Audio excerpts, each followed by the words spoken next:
All right. Sorry it took me so long. It's a couple days later than usual. And to be perfectly honest, it's just because I didn't even know what to say. Right? I mean, I think we got the worst case scenario. I don't. I guess first thing I do have to say is if you haven't seen the video of Liam Cohen saying Duval as in his first ever press conference as the new Jaguars head coach, go check that out. It's terrible and hilarious. So if you haven't seen it, you need to look it up. If you're my mother, I'm sure you haven't seen it, so you should probably go check that out. It's very funny. Just look up Liam Cohen, Coen, Duval. It'll come up. It's very funny. They did release some videos of him meeting up the players, though. Seems like a nice guy.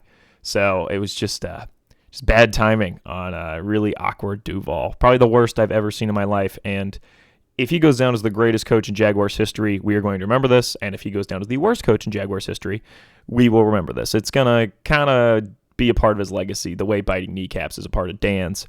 But kneecaps kind of had a resurgence. Like at first people were like, this is dumb. And then now everybody loves it.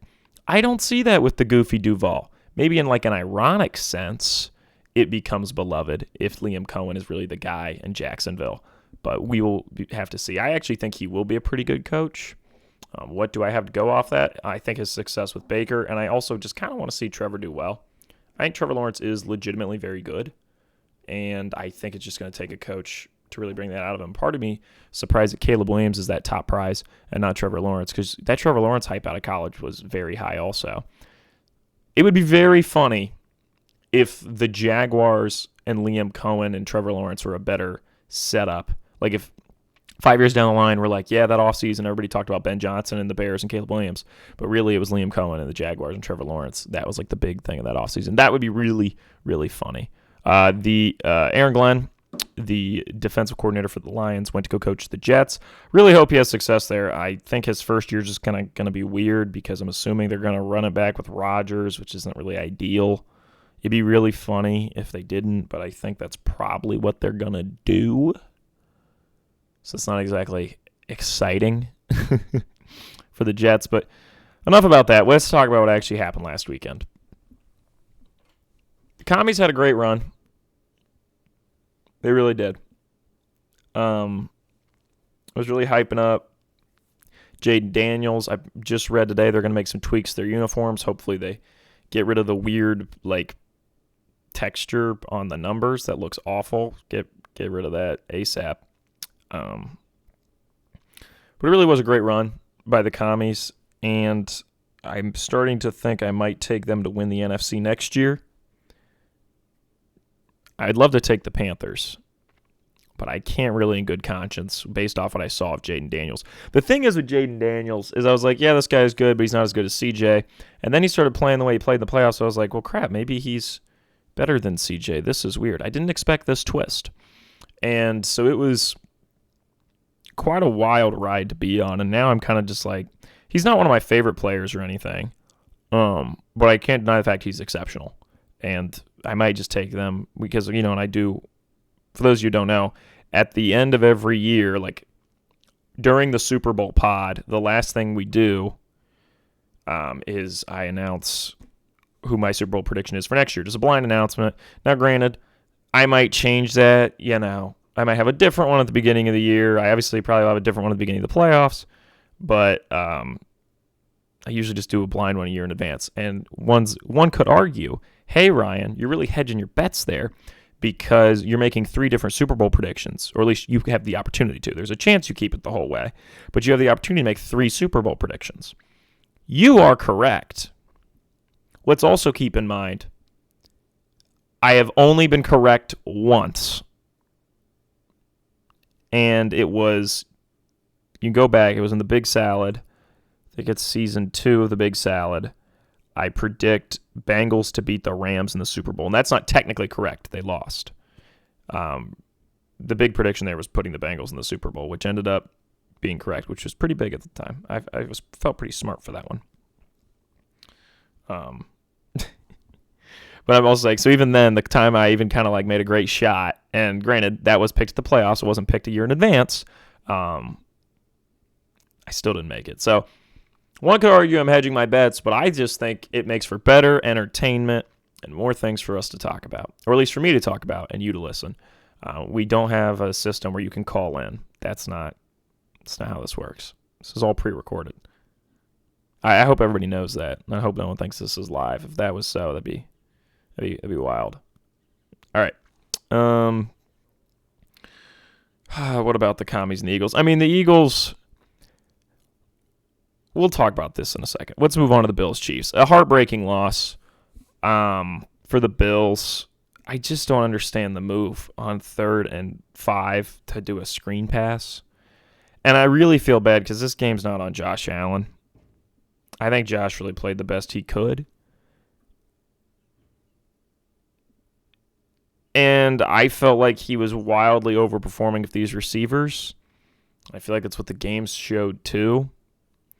But really the big thing that frustrates me, and I think this is the reason everybody's kind of like, ugh, going into the Super Bowl, is you can go back and you can find podcasts when I first started out, and I loved Patrick Mahomes, and I loved watching the Chiefs. There was no team I enjoyed watching more than Patrick Mahomes and the Kansas City Chiefs. So much fun to watch. He was my favorite quarterback at the time. He loses to Brady. I'm disappointed. I really wanted to see him beat him. Going into the next year, I thought they'd be pretty good. Bengals, I'm going to the Super Bowl. That was fun. Year after that, Chiefs make Super Bowl. I think Hurts is like the next big thing in the NFC. I want the Eagles to win. Chiefs win. I'm kind of disappointed. Last year, I have now come full circle. I'm back to, I like watching this Chiefs team. Mahomes is the best player now. He's the new Brady. He's incredible. You know, I think we're going to move into the NFL's version of LeBron MJ, and when Patrick Mahomes' career is winding down, where it's just argued forever, Mahomes or Brady. There's probably not going to be a definitive. I would be shocked if Mahomes is able to get a definitive call over Brady. Like as in like he gets like 8 or 9 Super Bowls or something absurd. But last year I came full circle. I wanted to see them win. I mean, you can literally go back. What episode number is it? Let's check. Here we go. We can go back to my playoff talks last year, and I have an episode titled 2 down, 1 to go. And then it says, well, technically 3 down, but you get the point. And it's a picture of Travis Kelce holding up the Lombardi Trophy. Now, what I'm referring to is they said they're going to three-peat, and I think Travis is going to retire after they three-peat. And yes, I do think they're going to win. I mean, that's me spoiling my Super Bowl prediction, as I 100% believe the Chiefs are going to beat the Eagles and three-peat, which no team has ever done before. And I just kind of come full circle, and I wanted to see them win, and I was ready to see them win 3. And then this year happened, and I just get very frustrated because I no longer feel like they're the best team. They win the most games. I mean, technically on paper, they are the best team, right? They've won the most. They take care of everybody. They have 2 losses on the year. One of them was because they didn't even play their starters. Like, Ryan, what more does this team have to show you? And I understand that. But it used to be I would watch these Chiefs games, and I'd be like, wow, look what Patrick Mahomes just did. Like, my goodness. Like, he is so special. That used to be the way I felt about it. And that's just not the way I feel about it anymore. It just feels like they get every team to play their worst somehow. Like, I know all the jokes about the Chiefs' devil magic and all that stuff, but it honestly feels real sometimes. Like, it's just... And I hate the thing with the refs. I hate the whole, oh, well, the refs won them the game, blah, blah, blah. But there were some legitimately bad calls. Like, you can't ignore that. The most egregious one is the one where they threw the flag on the 4th down, and all of a sudden it was picked up once the pass was incomplete. And everybody's like, were they going to throw the flag if it was complete and then make it so the play didn't stand? It was the one of Dalton Kincaid that he dropped. Like the superhero throw from Josh Allen. That was incredible. I think it's just why I get frustrated is, and I know it's like, oh, okay, so Ryan is complaining about the Chiefs winning because they're not entertaining enough.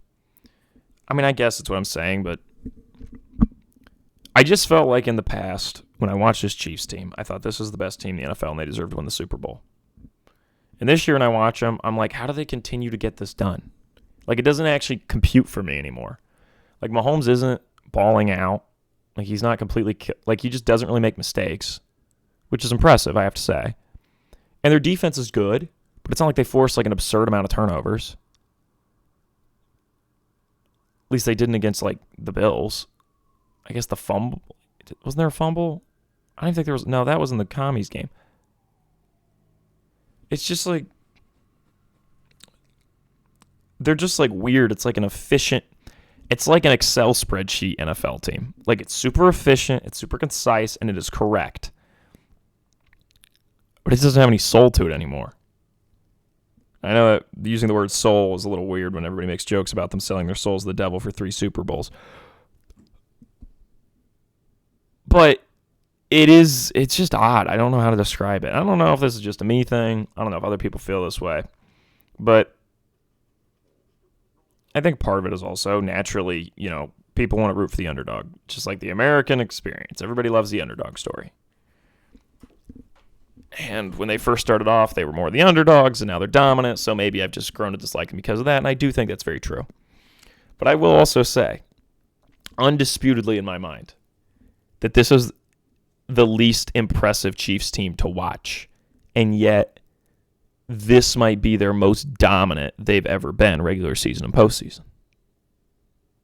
Just crazy. I mean, they've had one close game in the postseason and one real loss in the regular season with a ton of close calls.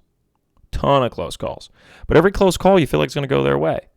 So when the Panthers are playing them, my sister, who doesn't watch any Panthers games, was like, oh, Panthers are going to get it done. It's going to go to overtime. Said, no, it's not. The Chiefs are going to kick a game-winning field goal with their backup kicker. I'm like, I know how this goes. Like, it's their backup kicker, and so, of course, you think he's going to miss, but no, he'll just nail it. And they'll be like, oh, first career game winner. Guess what? Nails it, first career game winner for their backup kicker. I was like, of course. That's just how it goes.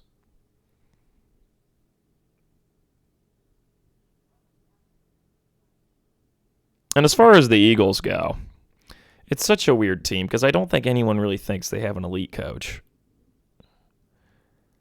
And Hurts gets a lot of flack.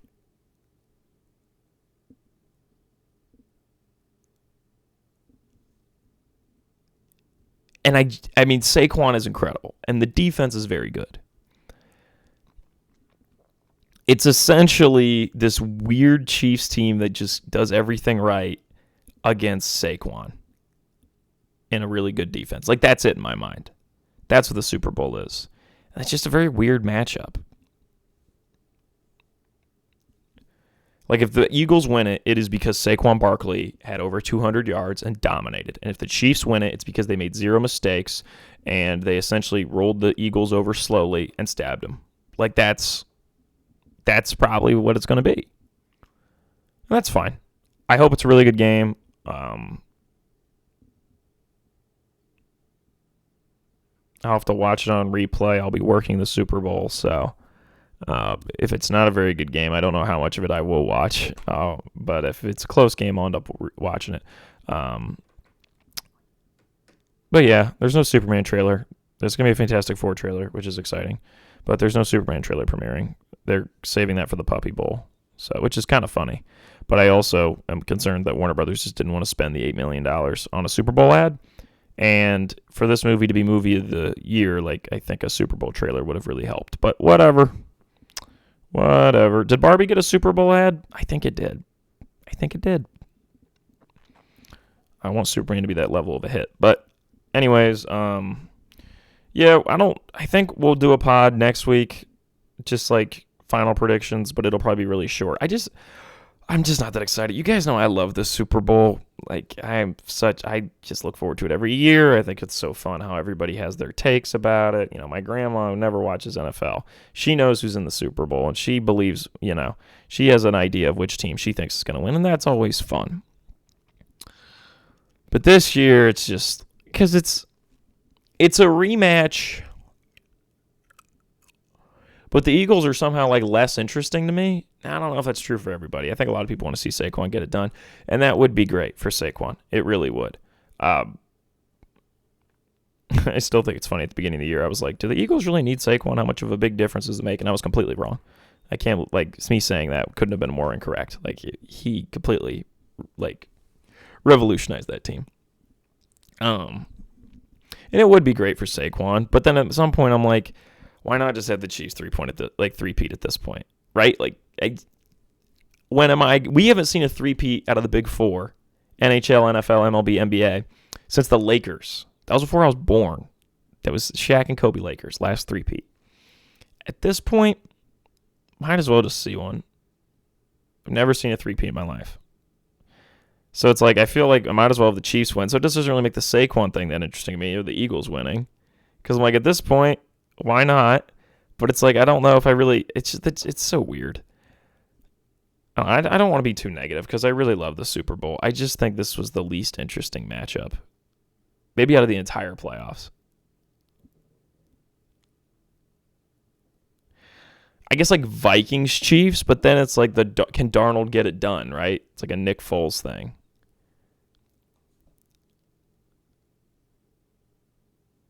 I don't know. It's just weird. It's like you want to have a David versus Goliath, Chiefs being Goliath, and then like the NFC team being David. But like the Eagles are like the only team in the NFC where that just doesn't feel like it applies. And I know they only have one Super Bowl in history, and it's from their backup quarterback beating Tom Brady. And we all loved that underdog team, me included. But this team just doesn't feel underdog because they went and signed the best running back in the NFL last offseason. So this doesn't feel like, I mean, it's great for Saquon. Don't get me wrong. I like Saquon. I think everyone, like, I don't know anyone who dislikes Saquon. Everyone likes Saquon. Saquon's great. But it doesn't change the fact that they just don't really feel like an underdog team because they went to the Super Bowl 2 years ago and then they added the best running back in the NFL. Like, it just doesn't, it just doesn't work. The underdog narrative isn't there. So I just think it's not really an interesting story going into it. It just feels like the team in the NFC who went and signed was already really good and then went and signed the best running back in the NFL, and he's having an excellent season. And then the Chiefs, who, just somehow seem to crank out a win every week, and you don't really know how it happens, but you look up and it's like, oh shit, they won. Like, that's genuinely how it feels whenever your team plays the Chiefs. It's like you're hanging around. Oh, we're going to beat them. What the hell? We lost. That's how it felt against the Bills. It was like, oh, it's a close game. They're going to win. And the Chiefs march down, score, and it's like, okay, Josh Allen, this is his legacy drive. Let's get it. Oh, it's over. They didn't get it on fourth down. It's over. That's how it feels. It's like watching the Chiefs is like doing some really bad acid. Like, you're having a great time. You're looking, all of a sudden, boom, done. Now, granted, I've never done acid, but that's what I imagine it's like. So.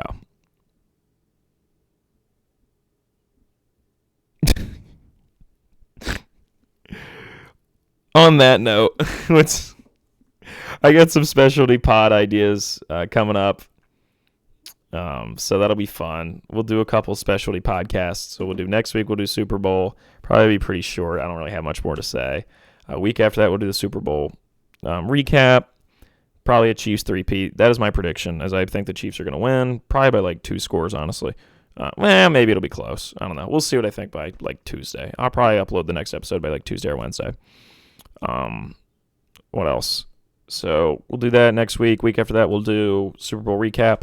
Then we'll do a couple specialty pods until March Madness time. Then we'll do March Madness talk, which is always fun. And so I look forward to that. Very excited. Not sure what the different specialty pods will be about. I do have one in mind that's NBA related, so that'll be fun.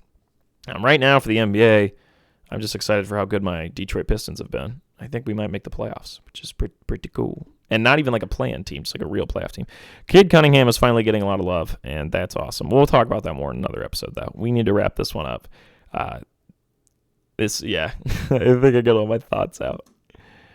All right, make sure you tune in for those specialty pods coming up. I'll announce what the first topic's going to be, like the NBA-related topic, next week or the episode after. Not sure. It'll be within the next 2 episodes. I'll let you know at least a week in advance. So, looking forward to the specialty pods. It's always fun every year.